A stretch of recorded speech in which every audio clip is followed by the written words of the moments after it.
નવસારી જિલ્લાના જવલાલપોર તાલુકાના તાવડી ગામમાંથી પસાર થતી નહેર કે હજારો લોકોની જીવાદોરી સમાન છે. તેના પાણી અત્યારે પ્રદૂષિત થઈ રહ્યા છે હોવાની ગંભીર વિગતો સામે આવી રહી છે. છેલ્લા 15 દિવસથી નહેરમાં કેમિકલયુક્ત અને દુર્ગંધ મારતું પાણી આવી રહ્યું છે. તેને કારણે હજારો ગ્રામજનો અને અબોલા પશુઓ ભારે મુશ્કેલીમાં મુકાયા છે.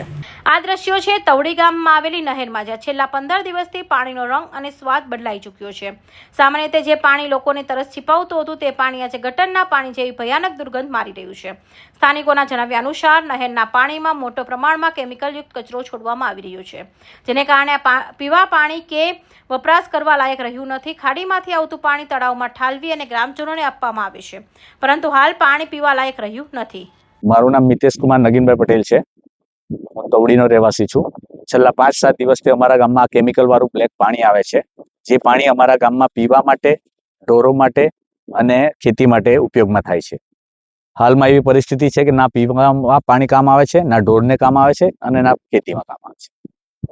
હાલ અમારી ગામની ખેતી ઓછામાં ઓછી 2500 થી 2700 વીઘા છે, જે હાલમાં બંધ જ છે, કારણ કે આ પાણીથી નિષ્ફળ જ થશે.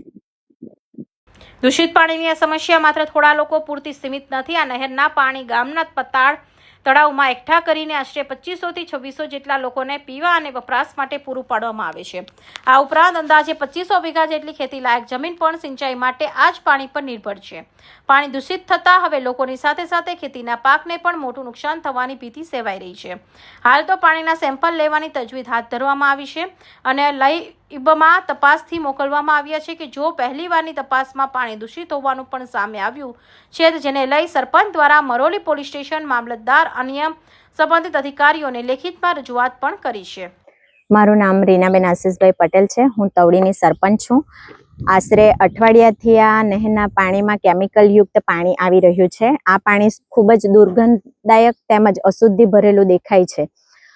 આ પાણીનો ઉપયોગ અમારા ગામના 2400 થી 2500 લોકો કરી રહ્યા છે, રોજિંદા જીવન માટે, જેમ કે પીવા માટે, નાહવા માટે અને રોજિંદા વપરાશ માટે. તેમજ અમારું ગામ 75% પશુપાલન છે. પશુઓ પણ આ જ પાણી પી રહ્યા છે. તેમજ 2500 જેવા ખેડૂતો પણ આ જ પાણીનો ખેતી માટે ઉપયોગ કરી રહ્યા છે. અમે ઘણી જગ્યાએ રજૂઆત કરી છે આ અશુદ્ધ પાણી અને કઈ રીતે ક્યાંથી આવી રહ્યું છે એની કોઈ જાણકારી મળી નથી, પણ તપાસ ચાલુ છે. તેમજ દરેક જગ્યાએ અરજીઓ આપી કાર્યવાહી ચાલી રહી છે. સરપંચ શ્રી ગ્રામ પંચાયત તવડી તરફથી શુક્રવારે આ બાબતની અરજી મળી છે. તો આ બાબતે અમે જે તે ડિપાર્ટમેન્ટ છે એમની કાર્યવાહી કરવા માટે જાણ કરવામાં આવવાની છે. પ્રદૂષણ નિયંત્રણ બોર્ડ અને જે નહેર ખાતું છે, નહેર વિભાગ છે, એને અમે જાણ કરેલી છે.